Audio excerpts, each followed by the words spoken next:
శుభోదయం మిత్రులారా, వార్తా కథనాపై విశ్లేషణ కార్యక్రమం టీజీటీవీ మార్నింగ్ న్యూస్ కు స్వాగతం. నేను మీ జర్నలిస్ట్ సత్య. ముందుగా రాష్ట్రంలో జరుగుతున్న రాజకీయ పరిణామాలను ప్రధాన వార్తలను కనుక పరిశీలించినట్టయితే, గురువు అక్కడ జిమ్మిక్కులు చేస్తా ఉంటే ఇక్కడ రేవంత్ రెడ్డి దానికి అనుగుణంగా మరి ఇక్కడ తన పరిపాలన కొనసాగిస్తా ఉన్నాడు.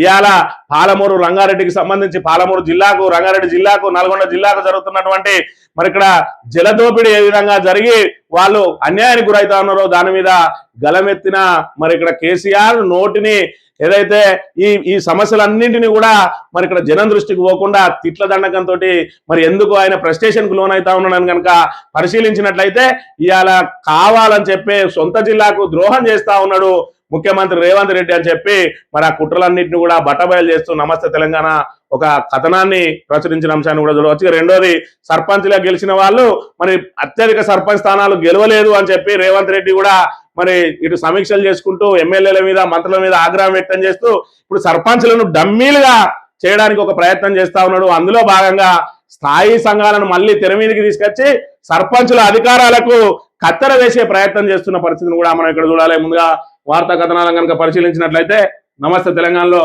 ఆంధ్రబాబు జిమ్మికు, రేవంత్ కుమార్కు కేసీఆర్ పై కక్షతో పాలమూరు పడావు పెట్టిన రేవంత్ రెడ్డి ఇదే అదనంగా బాబు రంగప్రవేశం. ఆయన చేతిలో పావులుగా మారిన తెలంగాణ కాంగ్రెస్ సర్కార్. కృష్ణా జిల్లాలో తెలంగాణకు 40 టీఎంసీల నీటి హక్కులు తాకట్టు వచ్చి రాగానే వెంటనే 5,000 కోట్ల కాలువల టెండర్లు రద్దు. ఉమ్మడి రంగారెడ్డిలో 5 లక్షల ఎకరాల ఆయకట్టు చిన్నాభిన్నం, పోలవరం మళ్లింపు వాటా జలాలను గాలి కొదిలిన సర్కార్. ఇదే అదనంగా తెలంగాణ ప్రయోజనాలపై చంద్రబాబు దెబ్బ. నల్లమలతో 200 టీఎంసీల గోదావరి జిల్లాలు మళ్లించనున్న ఏపీ. ఇదే జరిగితే కృష్ణా నీటిలో వాటా ఇవ్వాలన్న బచావాద ట్రిబ్యునల్. కృష్ణాలో తెలంగాణకు అదనపు వాటా రాకుండా చంద్రబాబు స్కెచ్. పాలమూరుకు మైనర్ అనుమతులు కోరడం వెనుక భారీ కుట్ర అని చెప్పి మరి ఇవాళ ఏదైతే డిపిఆర్ వెనక్కి వచ్చింది, మరి డిపిఆర్ వెనక్కి వస్తే మీ హయాంలోనే వచ్చిందంటాడు. మీ హయాంలో వస్తే మరి 2024 డిసెంబర్లో ఎట్లా వచ్చింది? 2025 డిసెంబర్ 13వ తేదీన ఈయన లేఖ రాసిండు, 45 టీఎంసీలు చాలు అని చెప్పి ఉత్తమ్ కుమార్ రెడ్డి లేఖ రాసిండు అని అంటే ఇవాళ జలదోపిడీ అక్కడ చంద్రబాబు చేసుకుంటూ పోతుంటే కాంగ్రెస్ సర్కార్ సహకరిస్తున్నా లేదా ఇదంతా కూడా ప్రజలకు వివరించడానికి ప్రెస్ మీట్ పెట్టి ఇవాళ జలదోపిడీకి సంబంధించి యుద్ధం ప్రారంభిస్తే దీనిలో ఈ ప్రవాహంలో మేమెక్కడ కొట్టుకుపోతామా అని రేవంత్ రెడ్డి బూత్ పురాణం ఫ్రస్ట్రేషన్కి లోనై బూత్ పురాణానికి పాల్పడతా ఉన్నాడు.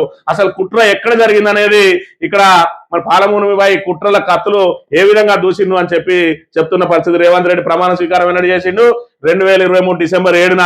మరి ఇక్కడ గత బీఆర్ఎస్ సర్కార్ పై కక్షతోటో లేదంటే కేసీఆర్ ఆనవాళ్ళు చెరిపేయాలన్నటువంటి దుర్బుద్ధితోటో ఈయన రాగానే 2024 జనవరి 1న 5,600 కోట్లతోటి పిలిచినటువంటి కెనాల్ టెండర్స్ ను రద్దు చేసిండు. మరి ఇక్కడ పాలమూరు ఉమ్మడి రంగారెడ్డి పరిధిలో 8 లక్షల ఎకరాలకు సాగునీరు అందించే కాలువలను నిర్మాణ టెండర్లను రద్దు చేసిండు. పోనీ మళ్ళా పిలిచి ఆ కాలువలను పూర్తి చేసిండా అంటే ఇప్పటి వరకు అది లేదు. టెండర్లను రద్దు చేసిన 3 నెలల్లోనే పాలమూరు రంగారెడ్డి డిపిఆర్ లో పేర్కొన్న 45 టీఎంసీల మైనర్ ఇరిగేషన్ ఆదా వివరాలను పంపాలని 2024 మార్చిలో తెలంగాణకు సిడబ్ల్యూసి లేఖ రాసిందట. ఆ క్రమంలోనే 2024 జూన్ 4న ఆంధ్రప్రదేశ్ అసెంబ్లీ ఎన్నికల ఫలితాల్లో చంద్రబాబు ప్రభుత్వం ఏర్పాటైంది. ఇది ఏర్పాటుకు ముందు జరిగిన కథ, వెంటనే ఏర్పాటైంది.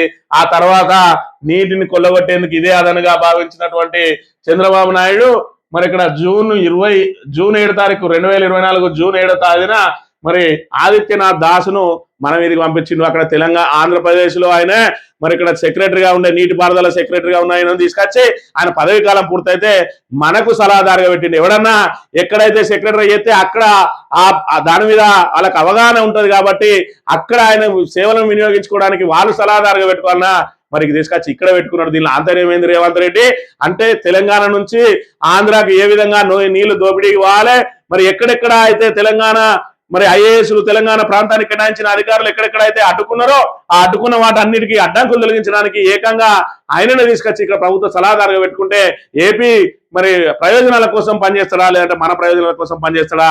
మరి ఇది ఏదైతే మెదడులో తలకాయలో దిమాకున్న ఎవడైనా కూడా దీని మీద ఆలోచన చేస్తాడు. ఇక అడిగిన నెల తర్వాత అంటే 2024 మార్చిలో సిడబ్ల్యూసి అడిగిన మైనర్ ఇరిగేషన్ ఆదా వివరాలను ఏప్రిల్లో రేవంత్ సర్కార్ పంపింది. పాలమూరు రంగారెడ్డి డిపిఆర్ లో మైనర్ ఇరిగేషన్ ఆదా కింద పొందుపరిచిన 45 టీఎంసీలు మాత్రమే అనుమతులు ఇవ్వాలని మొన్న డిసెంబర్ 13వ తేదీన కేంద్ర జలశక్తి కార్యదర్శి విఎల్ కాంతారావుకు ఉత్తమ్ కుమార్ రెడ్డి లేఖ రాసిండు. ఎందుకు మనకు 90 టీఎంసీల అలొకేషన్ ఉంటే 40 టీఎంసీలకే ఎందుకు ఒప్పుకోవాల్సి వచ్చిందని చెప్పి కేసీఆర్ అడిగితే నా తోలుదిత్తవా బిడ్డ నీ అవ్వ, మరి మీరు బాత్రూమ్ కడేటోళ్ళు గిదా ముఖ్యమంత్రిగా ఉండి ఇవాళ మాజీ ముఖ్యమంత్రి ఏం క్వశ్చన్లు లేవదీసిండు, నీ దగ్గర దానికి సంబంధించిన ఏం ఆన్సర్ ఉన్నదో చెప్పాలి. కానీ తోలు తీస్తా అన్నావు, మేము మొత్తం నేను చింతగడతాం, చీరెత్తాం, నరికెత్తాం, కోసేత్తాం, మోసేత్తాం అని నోటికొచ్చిన పదాలు వాడుకుంటూ ఇలా ఏదైతే వాళ్ళ చేతిలో మరి సమాధానాలు లేవో చెప్పేంత సమర్థత లేదో ఈ అసమర్థ ముఖ్యమంత్రి, అసమర్థ మంత్రులందరూ కూడా విరుచుకపడతా ఉన్నారు తప్ప ఇలా తెలంగాణ ప్రయోజనాలను తాకట్టు పెడుతున్న అంశాన్ని ఆయన ప్రశ్నిస్తే దానికి సమాధానం మాత్రం లేదు. అందుకే గుట్టు రట్టయింది, జుట్టు కేసీఆర్ కి అందింది, కుట్ర బయటపడ్డది. దాంతో శివాలు దొక్కి సింధులేసి ఇలా బూతులకు పాల్పడతా ఉన్న పరిస్థితిని మనం ఇక్కడ గమనించాలి. బూతుల మాటన తీసిన గోతులు కనబడుతున్నాయి, పాలమూరు డైవర్షన్ కు పడుతున్న అవసోపాలు అనిపిస్తున్నాయి. ఏపీ కడుతున్న నల్లమల ప్రాజెక్టు డిపిఆర్ కేంద్రం ముందున్నది. పనులు మొదలుపెట్టినటువంటి పాలమూరు రంగారెడ్డి డిపిఆర్ వాపసు వచ్చింది. రేవంత్ సర్కార్ రాసిన లేఖ ప్రజల కళ్ళ ముందున్నది. రేపటి ఏపీ నీటి దోపిడీకి ఇబ్బంది లేకుండా మరో 45 టీఎంసీలు దార వస్తున్న నిజం కాదా? మనకు 90 టీఎంసీలు అలొకేషన్ ఉంటే 45 టీఎంసీలు ఎందుకు వదులుకున్నావు? ఇలా డిపిఆర్ వాపసు వస్తే దాన్ని ఎందుకు వాపసు వచ్చిందని బహిర్గతం చేస్తలేవు అని చెప్పి అడిగిన కేసీఆర్ ను తిట్లదండకం అనుకొని బయటపడే ప్రయత్నం చేస్తున్న పరిస్థితులను చూడాలి. ఇక సర్పంచ్లపై సర్కార్ కర్రబెత్తనం, స్థాయి సంఘాల పేరుతో స్వారీకి ప్లాన్, గ్రామానికి 4 ఇంద్రమ్మ సంఘాలు, కాంగ్రెస్ కార్యకర్తలే ఉండేలా ప్రణాళికలు, అభివృద్ధి పనుల్లో వారికి అధికారాలు, ఆందోళనలో సర్పంచ్లు, పాలక వర్గాలు. మరి స్థాయి సంఘాలు అనేటివి గతంలో చూసుకున్నట్టయితే ఉమ్మడి ఆంధ్రప్రదేశ్ లో ఉండేది. ఈ స్థాయి సంఘాలకు సంబంధించి మరి ఇక్కడ వాళ్ళను ఏదైతే బయట నుంచి మరి సలహాల కోసం ఏర్పాటు చేసుకుంటారు, అది తీసేసిన తర్వాతనే కేసీఆర్ కొత్తగా మరి కోఆప్షన్ ఒక 3 కోఆప్షన్లను పెట్టుకొని మీరు పాలక వర్గంలో డైరెక్ట్ ఏదైతే జనరల్ బాడీ ఉంటుందో అలానే సలహాలు ఇవ్వండి, సూచనలు చేయండి, గ్రామ పాలక వర్గమే ఫైనల్, మీరే ఏ నిర్ణయమైనా తీసుకోండి అని అంటే మళ్ళీ ఈయన కొత్తగా స్థాయి సంఘాలను తీసుకొని వస్తా ఉన్నాడు. ఎందుకంటే అత్యధిక సర్పంచులు బీఆర్ఎస్ గెలిచినాయి కాబట్టి వాళ్ళని డమ్మీలుగా చేసి మరి స్థాయి సంఘాల్లో ఇందిరమ్మ కమిటీల పేరుతోటి ఓ 4 కమిటీలు వేసి దానిలో మొత్తం 10 మందిని కాంగ్రెస్ వాళ్ళని జొరగొట్టి ఇక ఏదైతే సర్పంచ్లను డమ్మీలుగా చేయడానికి ఏ నిర్ణయం తీసుకున్న స్థాయి సంఘాల ద్వారానే తీసుకోవడానికి ఇలా సర్పంచ్ వ్యవస్థను నిర్వీర్యం చేయడానికి కుట్ర వన్నబోతా ఉన్నది కాంగ్రెస్ ప్రభుత్వం అనే విషయాన్ని ఇక్కడ మనం గమనించాలంటే మార్పు పేరుతో వచ్చిన కాంగ్రెస్ ఎవరెవరిని ఏ విధంగా మార్చుతా ఉన్నదో ఒక్కసారి చూడాలి, ఏ విధంగా అందరిని తొక్కి పెడతా ఉన్నదో కూడా ఒక్కసారి గమనించాలి. సింగరేణిలో 25 కోట్ల పెనాల్టీ మాఫీకి బిగ్ స్కెచ్ అట, కాంగ్రెస్ నేత బంధువు కోసం నిబంధనల గాలికి ఇందారం ఖనిలో ఓవర్ బర్డెన్ కాంట్రాక్టు జరిమానా మాఫీకి మాయాజాలం, అనుకూలంగా రిపోర్ట్ ఇప్పించేందుకు అవినీతి మచ్చగల అధికారులతో కమిటీ, నిజాలు నీకు తెలిసిన విజిలెన్స్ కమిటీ, పార్టీ నాయకుడు మెప్పు కోసం విజిలెన్స్ నివేదికపై కన్నెర చేసిన ఉన్నతాధికారి, నివేదికను తొక్కిపెట్టి మాఫీ కోసం ప్రయత్నం, వాస్తవాలు బయటపెట్టిన విజిలెన్స్ అధికారిని బదిలీ చేయడంపై అనుమానాలు అని చెప్పి మరి ఇక్కడ సింగరేణిలో ఓవర్ బర్డెన్ పనులు నిర్వహిస్తాయి, ప్రైవేట్ కంపెనీల ద్వారా జరుగుతూ ఉంటది, దానికి ఒక టార్గెట్ ఇస్తారు. మరి ఇక్కడ ఈ సంవత్సరమో 2 సంవత్సరాలు 3 సంవత్సరాలు ఇచ్చి ఇన్ని టన్నుల మరి ఇక్కడ ఓబీని బయటకు తీయాలి, ఇన్ని క్యూబిక్ మీటర్ల ఓబీని బయటకు తీయాలి, ఇన్ని టన్నుల ఉత్పత్తి కోసం మేము ఇంత ఏరియాను మీరు పూర్తి చేయాలని చెప్తే అనుకున్న సమయంలో కనుక వాళ్ళు తీయకపోతే వాళ్ళకు పెనాల్టీ విధిస్తారు, అది టెండర్ నిబంధనలనే రూపొందిస్తారు. మరి ఇక్కడ ఇంధనంకు సంబంధించి ఆ ఇంధనం కని దగ్గర పనులు నిర్వహించే సంస్థ 30% కంటే ఎక్కువ తీయలేకపోయిందట. దాంతో మరి 25 కోట్ల పెనాల్టీ వేసిరు దాని మీద. ఆ పెనాల్టీ తప్పియడానికి, ఎందుకంటే ఆ సంస్థ కాంగ్రెస్ నాయకునికి సంబంధించిన బంధువుదట, అందుకని తప్పియడానికి ఒక కమిటీని వేసిరు. ఆ కమిటీ ఎవరు వేసిరా అంటే ఒక అవినీతి సింగరేణి అధికారి, గతంలో డీజిల్ కుంభకోణంలో ఇరుక్కపోయినటువంటి అధికారి ప్రస్తుతం జీఎం స్థాయిలో ఉన్నాడు.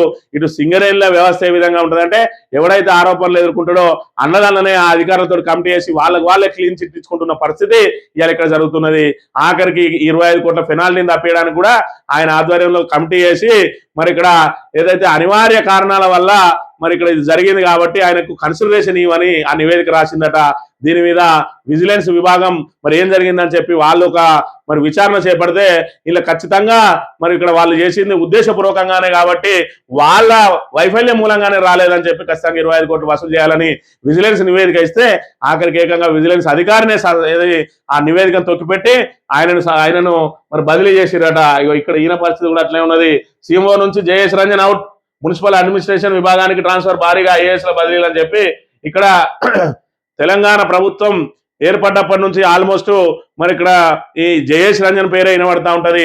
గత ప్రభుత్వంలో కూడా ఆయన చక్రం దింపిండు, మళ్ళీ ఈ ప్రభుత్వం వచ్చినాక కూడా రేవంత్ రెడ్డికి దగ్గర ఈ చక్రం దింపుతూ సీఎంఓలో మరి ముఖ్యాధికారిగా చలామణి అవుతూ ఐఏఎస్లందరి మీద కూడా మరి ఇక్కడ ఏదైతే వాళ్ళందరి మీద ఆధిపత్యం చెలాయిస్తా ఉన్నాడు. మొన్నటికి మొన్న గ్లోబల్ సమ్మిట్ జరిగింది, దాన్ని కూడా అంతా కూడా ఈయన ఆధ్వర్యంలో జరిగింది. మరి ఆ గ్లోబల్ సమ్మిట్ కు అనుకున్నంత పేరు రాలేదు, అనుకున్నంత పెట్టుబడులు రాలేదు, అదంతా అబాస్ పాలైంది.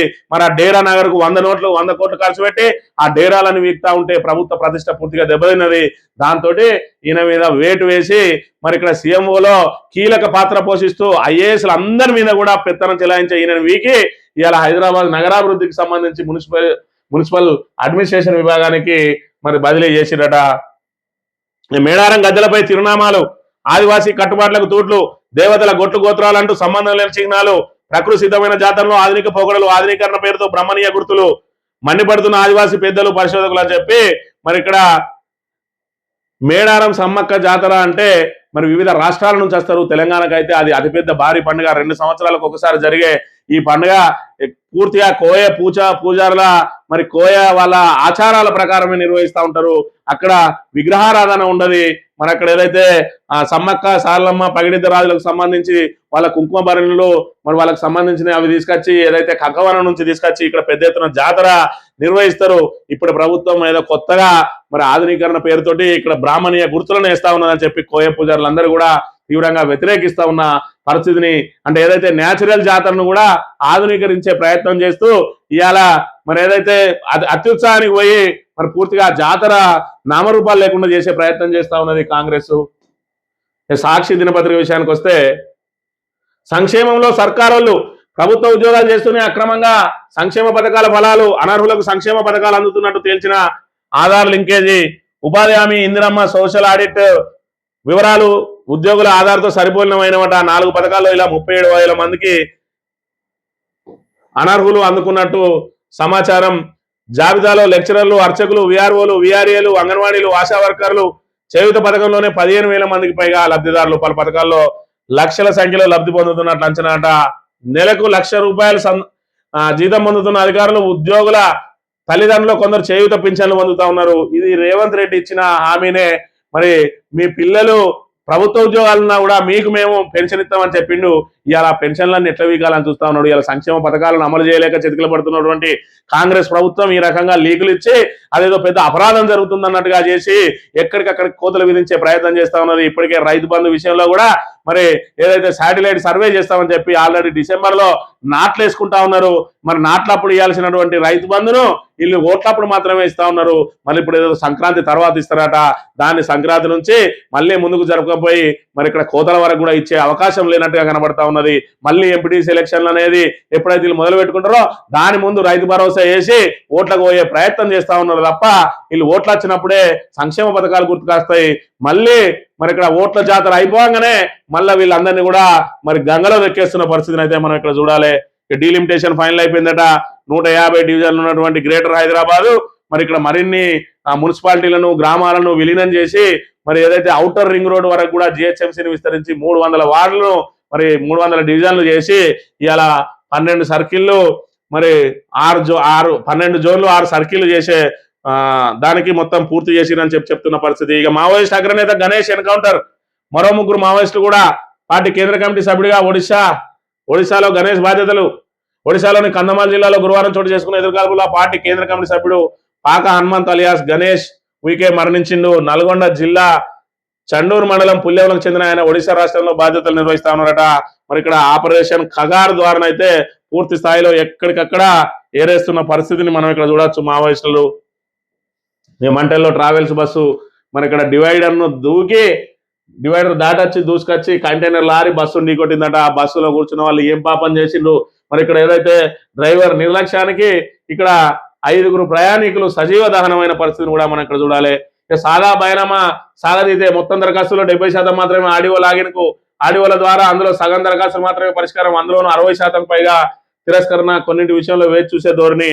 మరి ఇక్కడ భూభారత్ వస్తుంది, మొత్తం మీ భూముల సమస్యలు అన్నిటి కూడా పరిష్కారం చేస్తామని అరచేతుల వైకుంఠం ఏదైతే 6 గ్యారంటీలు 420 హామీలు ఏ విధంగా అయితే ఇచ్చిరో అట్లా చెప్పి ఇవాళ జనాలను నట్టేయడం ఉంచిండ్రు. ఇవాళ సాదా బయనామాల ద్వారా వాళ్ళకు ఏదైతే మరి ఇక్కడ వాళ్ళ పట్టా కావాలి అని అనుకుంటే వాళ్ళు అఫిడవిట్ ఇవ్వాలన్నట, అమ్మిన వాళ్ళు కానీ లేదంటే అమ్మిన వాళ్ళ కుటుంబ సభ్యులు కానీ. ఇలా అమ్మిన కుటుంబ సభ్యులు అఫిడవిట్ ఇచ్చేటట్టుంటే వాళ్ళ పెరువికలు మార్చుకొని చేసుకోరా. దానికి సాదా బయనామాలు ఎందుకు? సాదా బయనామా అంటే అది కొనుక్కున్న పేపర్ను చూసి, పేపర్ పరిశీలించి, దానిలో ఉన్న సాక్షులను విచారించి, అదేవిధంగా ఆయనే ఖచ్చితంగా భూమి మీద ఉన్నాడా, ఎప్పటి నుంచి ఉన్నాడు, చుట్టుపక్కల వాళ్ళని అడిగి మరి ఆయన కొనుక్కున్నది నిజమే అని చెప్పి తేల్చి ఆ విచారణ అనంతరం ఆయన పేరు మీదకి చేయాల్సిన పట్టాను ఇవాళ అఫిడవిట్ పేరుతోటి ఇది చేస్తా ఉన్నారు. అఫిడవిట్ ఇవ్వగలిగితే వాళ్ళే డైరెక్ట్ రిజిస్ట్రేషన్ చేస్తారు. దానికి సాదా బయనామాలు ఎందుకో ఈ ప్రభుత్వం మరి గిరగిర తిరిగి భూభారత్ ద్వారా కేవలం అసైన్ ల్యాండ్లను, విలువగల అసైన్ ల్యాండ్లను పట్టాలు చేసుకోవడానికి తప్ప ఇలా ప్రజలకు ఉపయోగపడేందుకు ఏమాత్రం పనిచేయదు భూభారతి అనే విషయాన్ని మళ్ళీ తేటతెల్లం చేసిండు. ఆంధ్రజ్యోతి విషయానికి వస్తే అమెరికాలో కూడా మన వాళ్ళు సాగు చేస్తా ఉన్నారట. కేవలం 11 లక్షల ఎకరంతో 333 ఎకరాలు కొనుక్కొని తమ పొలంలో ఏదో పీకాన్ పప్పు మరి ఇక్కడ వండించి పెద్ద అవార్డులు సాధించిన అంటే మొత్తానికి ఇండియా వాళ్ళకు వ్యవసాయం మీద పట్టు ఉంటుందని చెప్పి దీన్ని బట్టి గమనించవచ్చు. ఈ ఆంధ్రజ్యోతోడు ఈ 2-3 రోజులు దీన్నే ఫోన్ ట్యాపింగ్ కు సంబంధించిన అంశాన్నే మళ్ళీ తెర మీదకి తీసుకొని వస్తాడు. కేసీఆర్ ను పిలవడమే తర్వాయి క్లైమాక్స్ చేరిన ఫోన్ ట్యాపింగ్ కథ. ఎందుకంటే 29 తారీఖు మనకు అసెంబ్లీ ప్రారంభం కాబోతా ఉన్నది. దాని మీద జల యుద్ధానికి సంబంధించి మరి ఇక్కడ మన దగ్గర జరిగే జలదోపిడికి సంబంధించి ఒక యుద్ధమే చేయడానికి బీఆర్ఎస్ సిద్ధమైతే దాన్ని అంతా పక్కదారి పట్టేయడానికి ఇక వీడు 2-3 రోజుల నుంచి వీడు కానీ ఈనాడోడు కానీ ఇక ఇదే పనిలో ఉన్నారు. ఇవాళ ప్రజలకు సంబంధించిన సమస్యలతోటి వారికి పని లేదు. కేవలం రేవంత్ రెడ్డి బూట్లు నాకడమే వీళ్ళ లక్ష్యమైందనే విషయాన్ని కూడా మనం ఇక్కడ గమనించాలి. సంక్రాంతికి రైతు భరోసాట. ఎందుకంటే ఇప్పుడు 29 తారీఖు సభ జరుగుతుంది.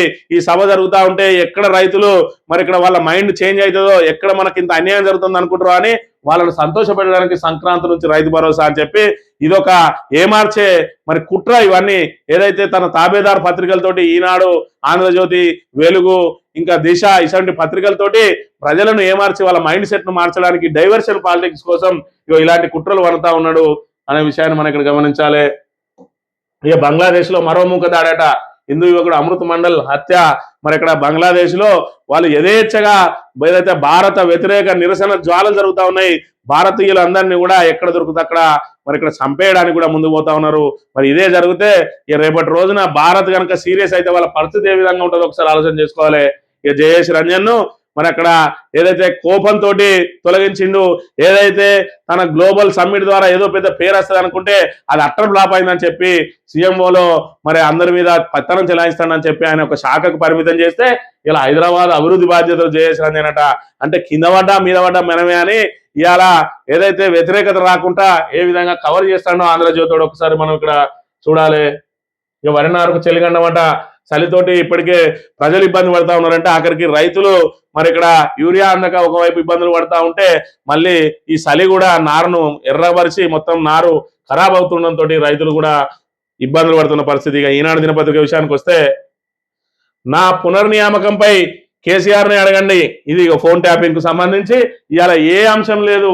ఇక్కడ ఫోన్ ట్యాపింగ్ అంశమే ఇవాళ ప్రధాన అంశంగా ఎందుకు మారుతా ఉన్నదో ఒకసారి ఆలోచించుకోవాలి. ఇవాళ ఈ ఆంధ్ర పత్రికలు మరి ఇక్కడ ఆంధ్ర జలదోపిడి ఏ విధంగా చేస్తా ఉన్నదో దాన్ని ఇక్కడ ఎండగట్టకుండా కేవలం మన మైండ్ సెట్ ను మార్చడానికి ఇలా జల యుద్ధం చేస్తా అంటున్న బీఆర్ఎస్ ను ప్రజలకు రీచ్ కాకుండా ప్రజలను మైండ్ డైవర్ట్ చేసి ఫోన్ ట్యాపింగ్ ద్వారా ఏదో జరిగింది, దాని వెనుక కేసీఆర్ ఉన్నాడు, కేటీఆర్ ఉన్నాడు, హరీష్ రావు ఉన్నాడు అని వీళ్ళ మీద ఒక బురద జల్లి వీళ్ళు ఏం మాట్లాడుతారో ప్రజలకు రీచ్ కాకుండా, ప్రజలకు చేరువ కాకుండా, ఇలా తెలంగాణకు జరుగుతున్న అన్యాయాన్ని ప్రశ్నించకుండా మరి తెలంగాణకు జరుగుతున్న అన్యాయాన్ని వీళ్ళు ఏదైతే తెర మీదకి తేకుండా మరి ఏ విధంగా అడ్డుకుంటా ఉన్నారు ఆంధ్ర పత్రికలు. రేవంత్ రెడ్డి బూట్లు నాకే ఈనాడు, ఆంధ్రజ్యోతులు ఏ విధంగా మన తెలంగాణ అభివృద్ధిని అడ్డుకుంటున్నాయో కూడా మనం చూడాలి. ఇలా తెలంగాణకు ద్రోహం చేస్తున్న వారికి జై కొడుతున్న పత్రికలను ఏమనాలి, ఇవి తెలంగాణ ద్రోహులు కాదా ఈ పత్రికలు అని కూడా ఒకసారి ఆలోచన చేయాలని కోరుతూ ఇది ఈ రోజు మార్నింగ్ తెలియబడతాం. Thank you very much.